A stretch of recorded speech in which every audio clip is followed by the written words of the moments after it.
या मालिकेच्या उद्याच्या जबरदस्त भागामध्ये प्रेक्षकांनो, आदित्य समोर अहिल्याचं काळं कारस्थान आलंय.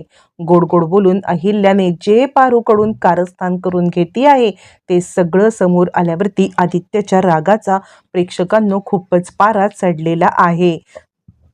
आदित्य आणि पारू यांच्या डिवोर्ससाठी हा सगळा प्रकार जो काही करण्यात आलेला आहे तो प्रकार समजल्यावरती चिडलेल्या आदित्यने डिवोर्स पेपर फाडून पारूच्या तोंडावरती फेकत अहिल्याची अशी काही हजामपट्टी काढले. नक्की काय घडले इकडे खूप मोठ्या प्रोजेक्टची फाईल घेऊन आलेला आहे प्रीतम. आणि प्रीतम सांगतोय, आई हे ड्रीम प्रोजेक्ट आपल्या दादाचं प्रोजेक्ट आहे. यावरती आता इकडे सांगायला लागते. अहिल्या विचार करते, म्हणजे हे जर का ड्रीम प्रोजेक्ट आहे तर हे प्रोजेक्ट आदित्यच हँडल करेल असा ती प्रेक्षकांनो मनातल्या मनात विचार करते.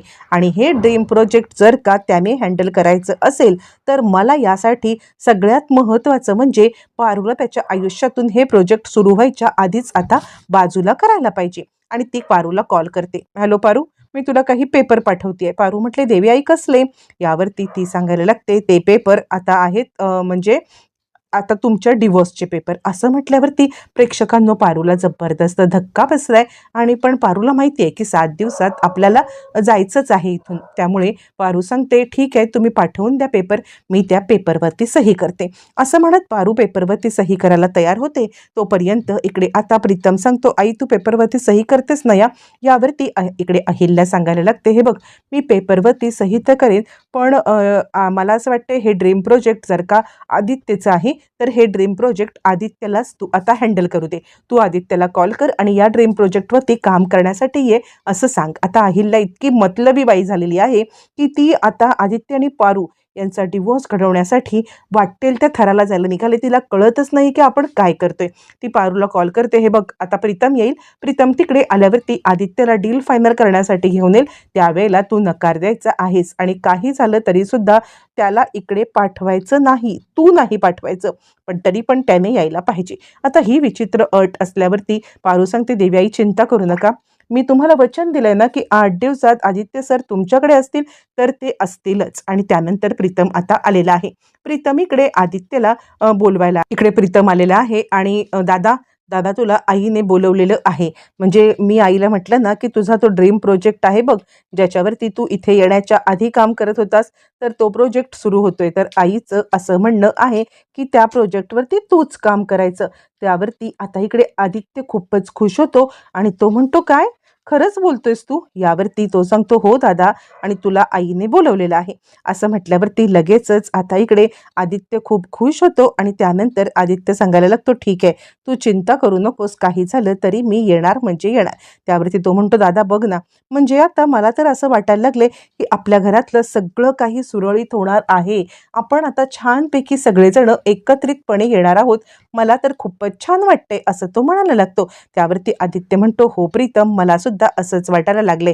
तू काळजी करू नकोस, कधी प्रोजेक्ट सुरू करायचा आहे तेवढं मला फक्त तू सांग, मी लगेचच तिकडे येईन. असं म्हटल्यावरती आता प्रीतम त्याला वेळ सांगतो, किती वाजता यायचं आहे, क्लायंट कितीला येणार. असं म्हटल्यावरती आदित्य म्हणतो, बिलकुल चिंता करायची नाही, मी येतो. त्यावरती प्रीतम सांगायला लागतो, पारू तू पण ये ना दादासोबत, घरी थांब, दादा तिकडे जाईल. यावरती पारू म्हणते, ठीक आहे. पारू विचार करते, आज माझा आदित्य सरांच्या सोबतचा शेवटचा दिवस आहे. आज काही झालं तरी आदित्य सर जाण्याच्या आधी पेपरवरती सह्या करून घ्यायलाच पाहिजेत. आणि तोपर्यंत आदित्य सांगायला लागतो की हा माझा खूप मोठा ड्रीम प्रोजेक्ट आहे पारू. खरं सांगायचं तर आता माझ्यासोबत तू मला हवी आहेस, तू माझ्यासोबत येशील. यावरती पारू म्हणते, माझं काय काम तिथे? देवी आई मला पाहिल्यावरती उगाचच तुमच्यावरती ओरडतील आणि 4 लोकात अपमान करतील. यावरती आदित्य म्हणतो, हे पण तूच ठरवून टाकणार का? पारू चल माझ्यासोबत. यावरती पारू सांगते, आदित्य सर मी तुम्हाला म्हटलंय ना की मी कुठे पण येणार नाहीये, तर मी नाही येणार, तुम्ही जाऊ शकता. असं म्हटल्यावरती आदित्य चिडतो आणि पारू तुझं काय चाललंय? मला खरंच कळत नाहीये, तू अशी का वागतीयेस? यावरती पारू सांगते, आदित्य सर प्लीज प्लीज तुम्ही असं करू नका आणि आता तुम्ही जा. असं म्हटलं, हे बघ तू माझ्यासोबत असशील तर मला बळ मिळेल हे सगळं करायला. यावरती पारू सांगते, आदित्य सर मी तुम्हाला सांगते ना, तुम्ही जा आणि जायच्या आधी या पेपरवरती सही करा, मला फॉर्म भरायचा आहे. यावरती आदित्य म्हणतो, फॉर्म कसला फॉर्म? यावरती लगेचच सांगायला लागते, पारू अहो मी म्हटलं ना तुमचं स्वप्न मी पूर्ण करणार आहे आणि ते स्वप्न पूर्ण करण्याचा हा फॉर्म आहे. असं म्हटल्यावरती मग लगेचच आता इकडे तो त्या फॉर्मवरती सही करतो. सही करून आदित्य डील फायनल करायला प्रेक्षकांनो गेलेला आहे आणि सही झाल्यामुळे डिवोर्स कंप्लीट झालेला आहे. मग आता लगेचच अहिल्याला फोन करत पारूने सांगितलंय, देवी आई तुम्ही सांगितल्याप्रमाणे मी डिवोर्स घेतलेला आहे आणि आता पेपर तुमच्याकडे पाठवते आहे. तुम्ही एकदा पेपर बघून घ्या आणि आज माझ्या आयुष्यामधला शेवटचा दिवस आहे आदित्य सरांच्या सोबतचा आणि त्यानंतर आदित्य सर मला कधी भेटणार नाहीयेत आणि ते कायमचे तुमच्याकडे येतील. फक्त तुम्हाला एकच विनंती आहे, आदित्य सर तिकडे येतील तेव्हा इथे ज्या आजी आहेत ना त्यांची तुम्ही सोय करा बास. मला बाकी काहीच नको आहे. त्या आजींना घेऊन जा किंवा त्यांची कुठेतरी सोय करा. यावरती अहिल्या सांगते ठीक आहे. त्यानंतर आता इकडे पारू सांगते अजून एक मला विनंती आहे. म्हणजे आदित्य सरांच्या मनामध्ये माझ्याविषयी वाईटच करा नाहीतर ते जगू शकणार नाही आहेत. त्यांना सांगा की पारू फक्त पैशासाठीच हे करत होती आणि त्यामुळे तुम्ही त्यांना हे सांगितल्यावरती पटेल. असं म्हणत पारू रडतच फोन ठेवते. बरं आता फोन ठेवल्यावरती इकडे आता अहिल्या ते डिवोर्स पेपर तिच्यापर्यंत पोहोचतात. डिवोर्स पेपर पाहते खरी अहिल्या, पण त्याच वेळेला आता इकडे खूप मोठी गोष्ट घडते. अहिल्याला भेटायला पारू आलेली आहे आणि ती सांगते मी आता हे इकडून निघून चाललेली आहे कायमची. माझ्या गावाच्या बाजूला एक गाव आहे तिथे जाऊन राहीन. म्हणजे आता आदित्य सरांना सुद्धा कळणार नाहीये की मी तिकडे आहे. त्याआधी तुमचा आशीर्वाद घ्यायला आले होते आणि तुमचा आशीर्वाद घेऊन मी निघते. अहिल्या सांगते ठीक आहे, पण मला एक वचन दे.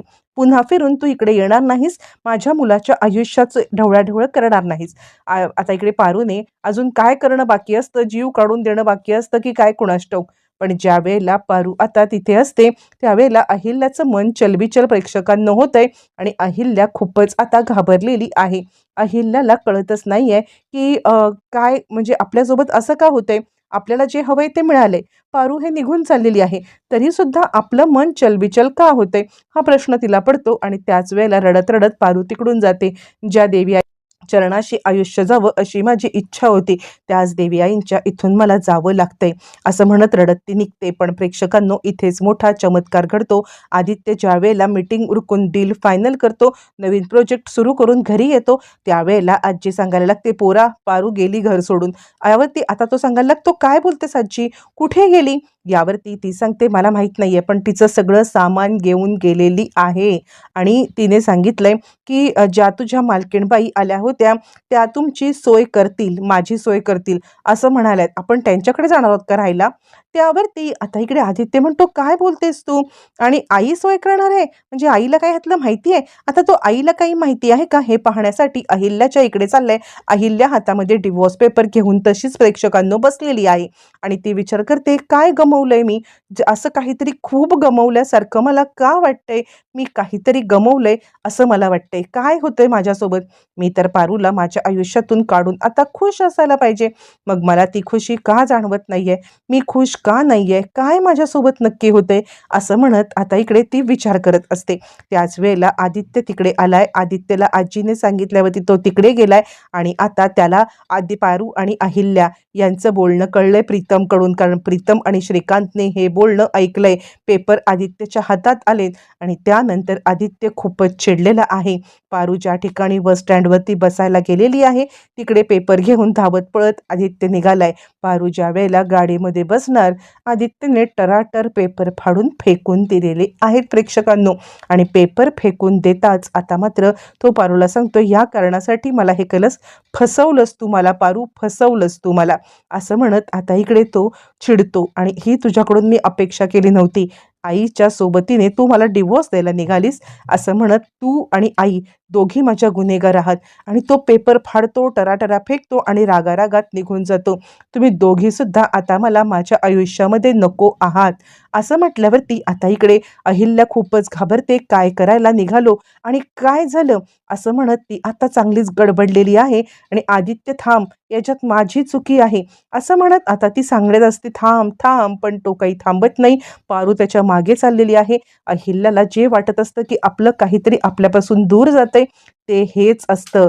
आदित्य अहिल्याला सोडून कायमचा निघून गेलाय, पण पारूवरती पण चिडलाय. पारू त्याच्या मागे गेलेली आहे.